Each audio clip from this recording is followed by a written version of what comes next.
One. Fluff. Edna first noticed the fluff when she was rolling up the sleeping bags at the end of a 3-day stay at a provincial park. She was in the boys' tent, rolling up the bags, wondering whether it would be necessary to clean them this time round, or whether maybe they could wait another season, when she saw it. A small, nondescript clump of fluff.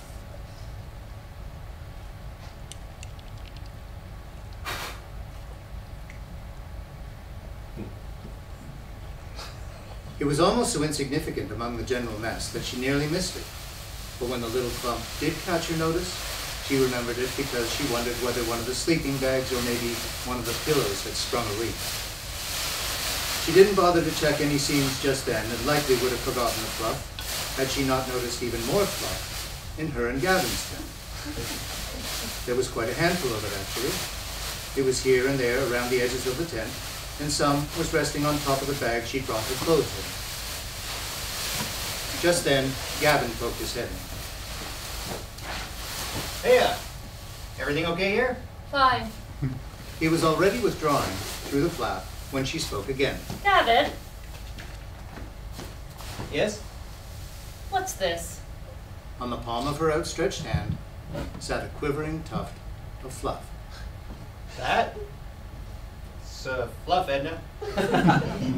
I know, but do you have any idea where it might have come from? Nope. Did you check the pillows? I haven't. It's probably from one of them. Said Gavin, and he smiled.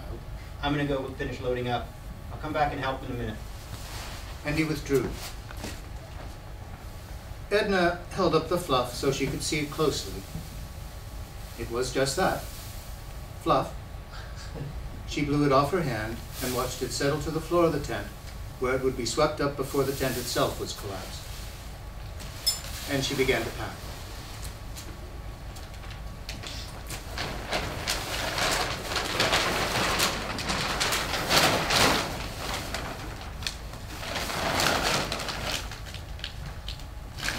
The drive home held a wistful quality.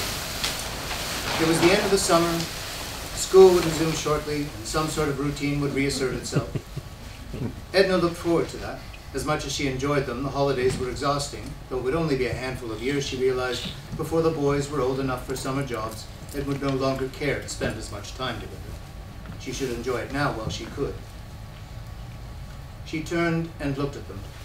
The older one, Josh, 10, was playing an electronic game.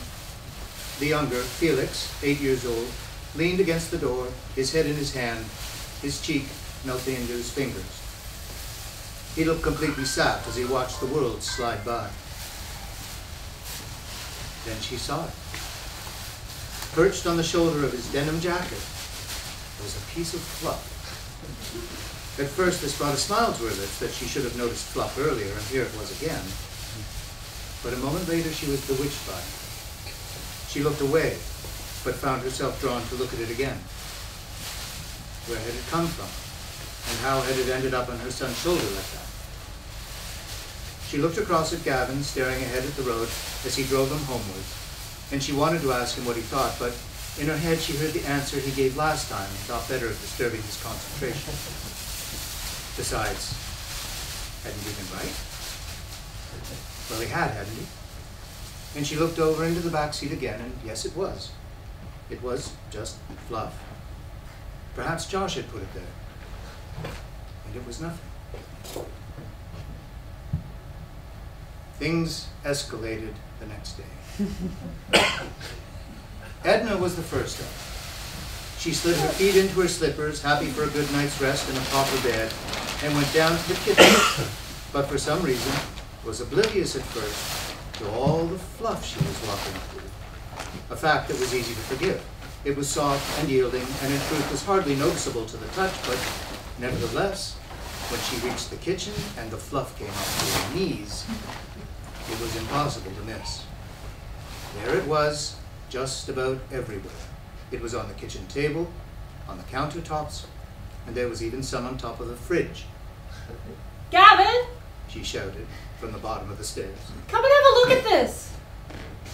Gavin appeared half a minute later, scratching his head and rubbing his eyes. What? He said. Well, And Edna held out her arms to the fluff. do you have any idea where this had come from? Gavin surveyed the kitchen as if it was just any old place and said, What do you want me to say, Edna? It's fluff. So the kitchen's full of fluff. It happens. and he dug his fingers into his eyes. Listen, I'm gonna go back to bed. I gotta go to work tomorrow and I'm gonna catch up on some shut-eye, okay? And he disappeared upstairs. Edna couldn't believe it. The house was full of fluff. It was completely full of fluff, and Gavin didn't seem to give a darn. How had it got there? Where had it come from? And how could you get rid of it? But incredibly and unbelievably, for all the rest of the day, no one in the family or any of the neighbors seemed to care. None of them even seemed to notice that the world, their whole world, had become engulfed in fluff overnight. Because there it was, covering the outside as well. Big, thick layer coating everything. Flower beds, driveways, cars, roads, the works. Putting away the camping stuff was dastardly work. Making dinner was next to impossible. The food itself was inundated with the stuff and tasted terrible. But try as she might, she couldn't get anyone to acknowledge that anything was wrong. They just kept giving her funny looks and asking if she felt all right. Helping the boys with their baths was an exercise in absurdity, as each in his turn merely sat in a great soupy wad of the sopping wet stuff, and drying them off merely spread the stuff across their bodies like paste. When she tried to pick it off, each of them squirmed and cried out, "Mom, don't!" It was certainly the most horrific night before the start of the school year that she could remember.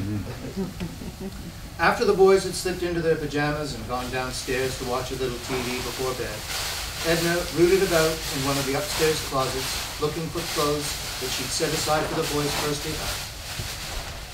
It was impossible to see anything through all the fluff. And what was she doing? What was happening? How could she suddenly be living in a world completely overrun with fluff? And why didn't anyone else seem to notice or care? She was almost certain, as certain as anything, that she hadn't gone mad. That was when she heard Gavin's voice mumbling into the phone downstairs, saying, No, Mom, she just hasn't been right since we got back from camping.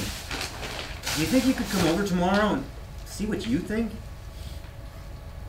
Later that evening, Gavin spoke to her.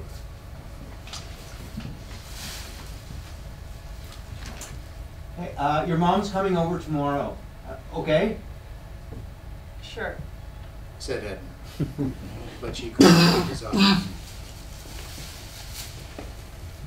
Sure enough, the next morning, after Gavin had gone to work, and she saw the boys off to school, Edna's mother stopped by. The two of them sat at the kitchen table, drinking coffee, fluff floating on the top of it, and Edna's mother said, "Honey, Gavin spoke to me last night. He said you were a bit out of sorts. He wondered if it was something I could help you with. Do you want to talk?" Edna took a sip of coffee and prized a bit of fluff from between her teeth. She sighed. It's the fluff, Mom. But Edna's mother rolled her eyes. "Fluff," she said with a wave of her hand. "What's a little fluff? So the world is full of fluff. What's the big deal? Get used to it. You've always been like this, Edna. Always going on about this and that. Please, honey, just accept it. Everyone else does. Enjoy these few years before your boys grow so old they don't want to know you anymore." Edna looked at her mother. I've always been like this. she asked quietly. Always. And Edna's mother reached across the table through the fluff, took Edna's hand in hers, and said, Edna, honey, when are you going to start to learn to accept things just as they are? There isn't a blessed thing anyone can do about it. Listen to your mother. A little fluff never hurt anyone.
Two more fluff.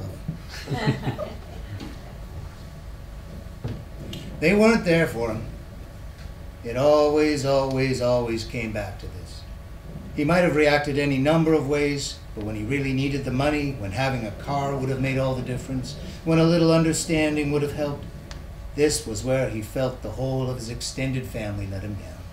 Friends as well, mostly. Teachers, employers too.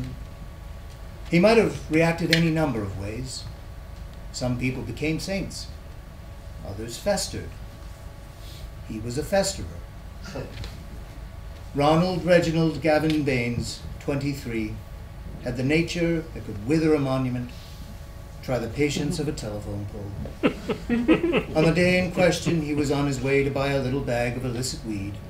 He'd just been on the phone with his mother about her birthday dinner, which was coming up. He'd have to miss it, he said. But could she spot him 100? She couldn't, she said. Please, he said, having learned a little wheedling politeness along the way. No, she said. Come on, Mom, just this once. Just this once. Did I hear you say just this once? Oh, good Lord, I don't believe it. What? Oh, go soak your head, Ronald Reginald. From here, the conversation deteriorated rather quickly, and Ronald Reginald set off on his crappy old bike. To get where he was going, Ronald Reginald had to cut along the paved footpath running in behind the mall. It was a scrappy sort of path, with brush and scrub lining both sides, perfect for concealing whatever nonsense it is people get up to. And some kind of nonsense it must have been, because as Ronald sailed along on his bike on that particular bright and beautiful afternoon, he saw something emerge from an especially gnarly clump of bushes. Something tall and pale and very naked mannish looking, which is what it was, a naked man. As Ronald drew nearer, his eyebrows went up.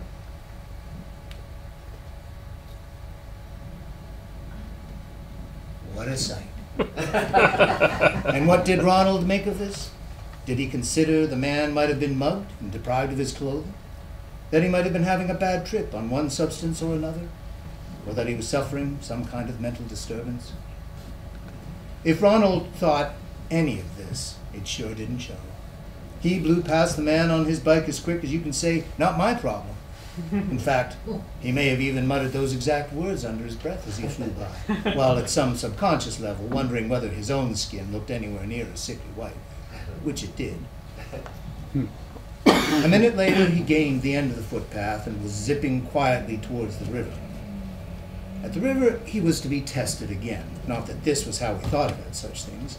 No, he was, as ever, seeing the passing of time through a blanket of woe is me, with the caveat that at this godforsaken moment there was at least the possibility of a big fat joint to dull the edges somewhat, to ease the terrible weight of some of life's harsher injustices. At the river, two men were fighting on the grass. Each had the other by the collar, and together they were swinging about wildly, while a third man looked on and a fourth tentatively approached. The third man seemed to have something to do with it all, because as Ronald Reginald swooped by, he heard this man assure the one who was approaching, saying to him, "It's okay, they're friends." An odd assertion to make when clearly one man's fist means to connect with another's lip, and does, splitting it, the blood squirting as if from a ketchup pack. Did Ronald Reginald stop? Did he even slow? Did he reach for his cell phone? Well, no, of course not. Silly question. The battery was running low. Might be needed later. Onward he went, towards his clandestine little purchase, veering however many inches further from the fracas as he possibly could. Nothing to do with me? Lord, no. Not my problem. Seconds later, he was too far away to make any sense of the words flying up at him from behind. Something like, "I'll gut you, you bastard!" or some other such pleasantry, as might be shared between friends. Next, passing through the parking lot outside the No Frills, he smiled as he watched some healthy, able-bodied lout step from a pickup truck lodged in a parking space clearly demarcated for the handicapped. "There you go," thought Ronald Reginald. "That's how it's done." And as he zipped along, he grinned lavishly at the turd of a man who Ronald felt he recognized as possessing the wherewithal to push any and every old lady into a fountain. The far side of the parking lot was George Street. The ride along the sidewalk here was short, a few blocks only. One woman seemed bothered by his little transgression, but hell be damned if he was going to walk when he had a bike, and there was no way he was going to ride in a one-way street with all the traffic going the other way. He nearly knocked over the alms cup of a man who'd settled himself half sticking out of an empty storefront. "Ha ha," said Ronald Reginald in acknowledgement of his swerving skills. It was then he spied a wallet. Someone must have just dropped it, as it was sitting squarely in the middle of the pavement for all to see. Only it was Ronald Reginald who saw it. He hit the brakes and stopped alongside. He bent over and scooped it up, then flipped it into his pocket in the blink of an avaricious eye. "Ho ho," thought Ronald Reginald, "you just never know, see?" And in a minute, round the corner, tucked away in a little walkway, with no one there to see, he pulled the wallet out and yanked it open to find out what he'd caught. With widening eyes, he pulled out a great knot of 20s. Under his breath, he growled, "That's more like it," and launched the wallet with its glut of cards and ID into a bin that seemed to be waiting there for just this purpose.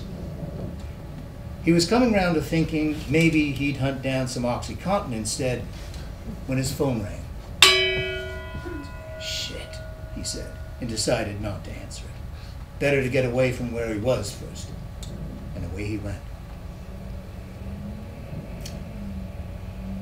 The ride towards his dealer was like no other, because at that moment his universe changed. And Ronald Reginald Gavin Baines found himself riding down a street that felt like it might have been in the middle of a toilet paper commercial.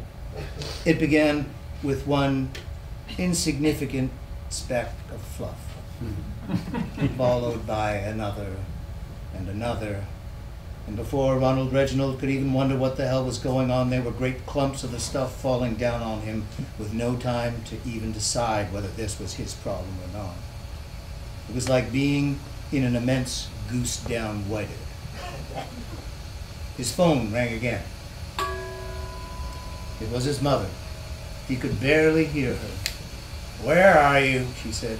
"What?" said Ronald Reginald, by now shouting. "I'd like it if we—" "Holy shit, Mom, I'm drowning here." "No need to be rude. Where are you?" "I'm lost," he screamed into his phone. "Lost!" With a fluff now beginning to fill his mouth. His mother said, "Well, don't worry. We'll sort it all out later. If I know you, the effects should wear off by the time you need some place to straighten out. I'll expect you then." And she hung up. Ronald Reginald found he could barely blink, his eyes so clogged with fluff. Before long, it was well over his head.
Three. Fluff's End. The climb was grueling, much more his thing than hers. He'd said a ride in the country, and she'd envisioned something on the whole much flatter. But this hill, this climb to the top of the ridge, it was almost more than she could make the bike do, and she considered herself to be both fit and willing. In the lowest gear, she was out of the saddle, her legs hesitating each time they pulled the cranks over, nearly stalling with each half revolution. The strain verged on misery, yet she carried on, her eyes on the figure of him growing smaller as he pulled farther and farther ahead, already near the top. She'd be damned if he got to wait there, only to see her walk her bike up the last hill. But when she finally gained the top, not only was he not there, she saw there was still more.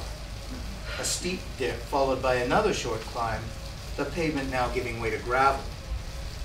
He, of course, was just arriving at the top of this further challenge, where he stopped and turned back to see how she was making out. Great. She thought. Her chest continued to heave, trying to draw in more air. Then, for a little, gravity began to work in her favor. From the corner of her eye, hurtling downhill, she caught another of the weathered signs they'd seen posted all over these quiet roads.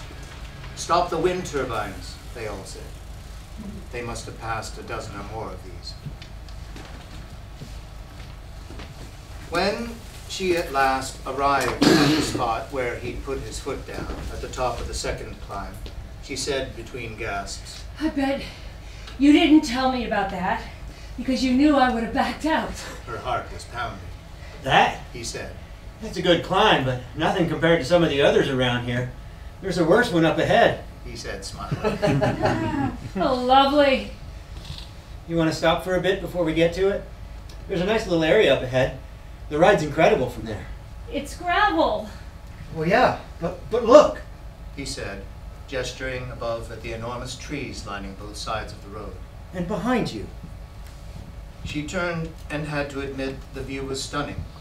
Rolling hills and patchwork fields, the four-lane highway in the distance, little more than a thin gray slash, cutting almost unnoticeably through the varied greens. For a gravel road, it was very smooth, hardly pitted at all, with most of the stone pushed to the road's edges, It's lovely. she said, as they rode along, now side by side again. The trees almost reach together at the top. See? He said, Wasn't it worth the climb? No. she said. Excuse me. Why are these things measured against each other? Nothing was worth that climb. Don't you think it makes it more beautiful? Having to work for it? She was silent for a moment, just riding, then partially conceded. Maybe. But if that's the case, then it should be more beautiful for me than for you. My God. Look at that. Who? Can you imagine living up here 100, 150 years ago? Carving out all this? There were small fields to either side now. Who would do that? Different times. Have to be pretty desperate. See up ahead? That corner? Yeah. We'll stop around the bend. It was a small cemetery, long unused. The headstones lay flat on the grass, the carving so worn it was impossible to make out any of the names, perhaps 20 stones in all. The place was wide and green, much wider than it needed to be, but was looked after and felt more peaceful than anyone might have had a right to expect. On one side was a knot of young trees hedged in by low growth. Behind and to the remaining side was an open field, spread out under the sun. Across the road was a different story. A tall chain-link fence stretched in either direction for a good distance. Behind the fence, at wide intervals, stood half a dozen towers, uncrowned by the blades and generators they were built to hold. It looked as if it had been some time since work had stopped. The grass was tall, and the nearest tower showed signs of rust and was splashed on their lowest reaches with crude, indecipherable graffiti in monochromatic red. At the moment, there wasn't the merest suggestion of a breeze. They don't seem real. What? Those? The scale. Just so impossibly huge.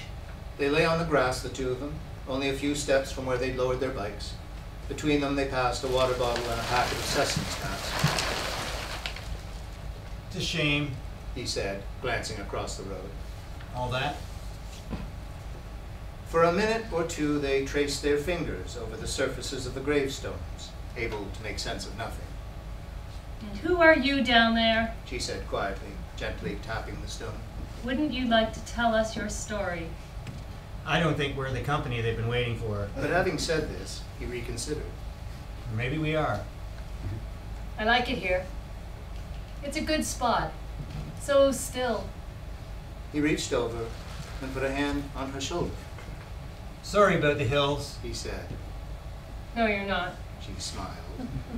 You're not in the least bit sorry. Oh, maybe. Maybe not.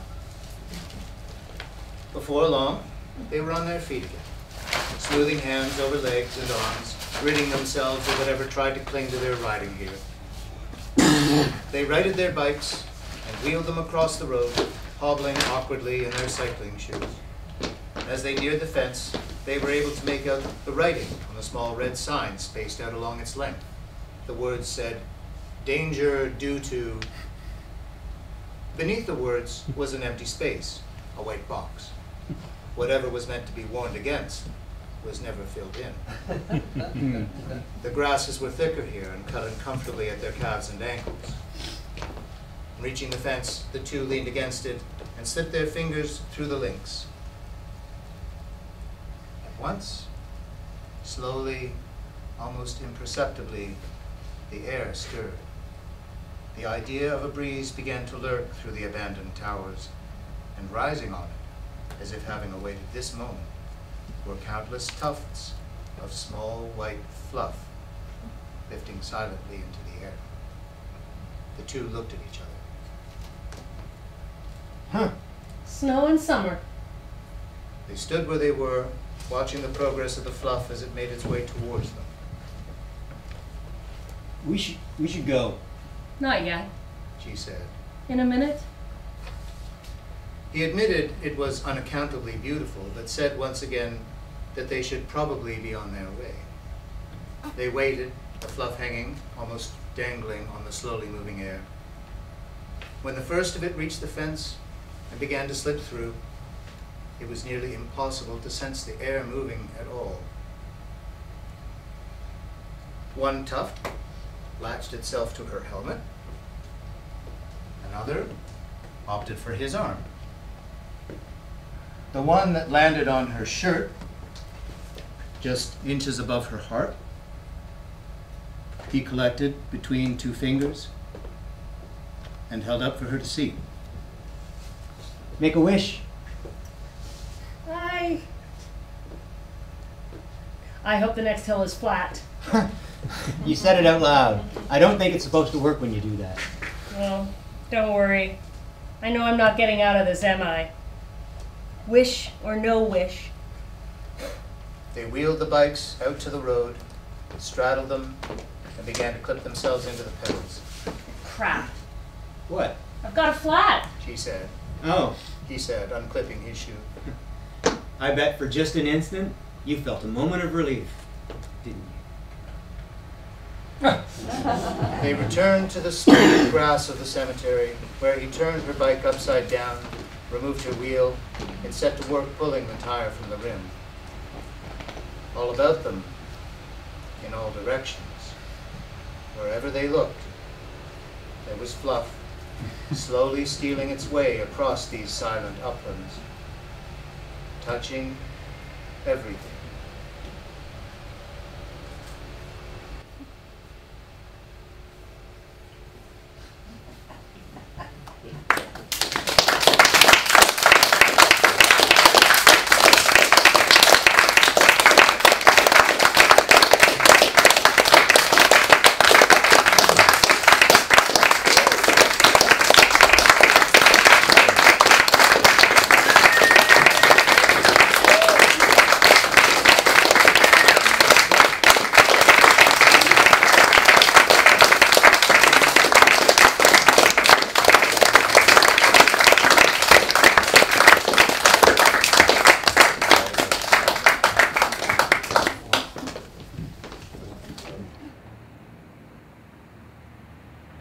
So I am taking the script from the show that we're doing tonight, all 3 acts, and I'm going through it in order.